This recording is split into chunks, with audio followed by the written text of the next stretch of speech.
faisons face à la presse pour revenir un peu sur ce Front social républicain et puis parler de l'actualité nationale. Déjà, ce front est constitué de 3 grandes coalitions, notamment la coalition Ensemble pour demain, que je coordonne d'ailleurs, la coalition Ngor, co-coordonnée par Mohamed Moustapha Diagne et Maguette Ngom, et la coalition Doomu Rewmi qui est coordonnée par Alassane Cissé. Nous voulons arriver véritablement à une large coalition, un grand bloc uni, solidaire, en perspective des élections législatives. Aujourd'hui, dans cette coalition, nous accueillons des forces vives de la nation, notamment des forces citoyennes. Nous accueillons des syndicats, nous accueillons des organisations de femmes et de jeunes. Et cela nous rassure et nous montre que nous sommes dans une dynamique unitaire qui nous permettrait d'arriver à une large coalition. Parce qu'il nous faut une Assemblée nationale équilibrée. Nous devons ensemble relever le défi d'une Assemblée nationale plurielle, relever le défi d'une Assemblée nationale équilibrée. Vous avez pu le constater que le président de la République a pris le décret 2024 du 13 septembre. Je pense que, fidèle à nos traditions de concertation et de dialogue, il aurait été opportun d'inviter la classe politique, d'inviter les acteurs de la société civile à ce que nous puissions, autour d'une table, discuter du processus électoral. Aussi, vous avez vu que les délais donc, devaient aussi être en conformité avec les décisions du Conseil constitutionnel. Le président de la République devait saisir le Conseil constitutionnel pour avis, dans la mesure où il a choisi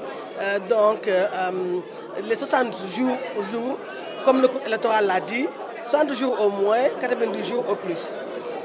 Nous avons aussi compris qu'ils sont dans la politique politicienne, dans la mesure où une décision qui est sortie depuis plus de 2 mois, une décision du Conseil constitutionnel, qui est sortie depuis plus de 2 mois, et qui a été publiée hier.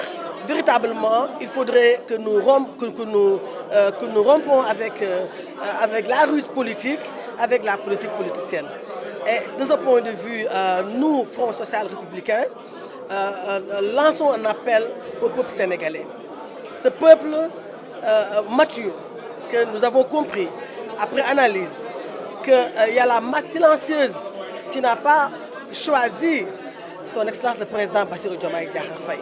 Il a été élu par 54%, certes, mais il y a combien d'électeurs?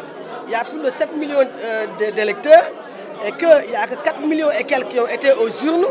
Le président Bassirou Diomaye Diakhar Faye a bénéficié de 2 400 000 d'électeurs qui l'ont choisi.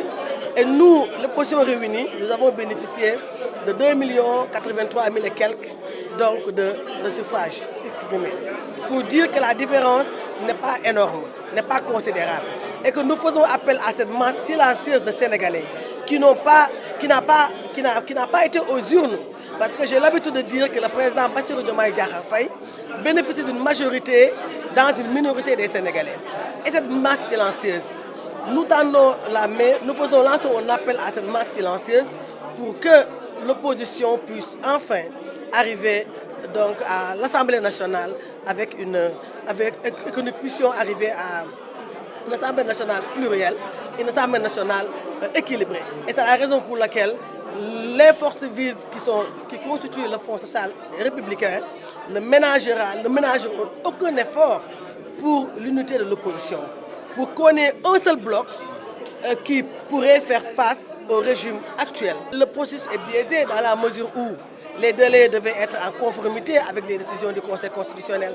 Quand le président de la République touche aux articles L28, touche à l'article L27, touche aux articles L176 ou L174, 175, LO 183, LO 190, le président de la République devrait solliciter l'avis du Conseil constitutionnel. On est dans une république, on est dans une grande démocratie.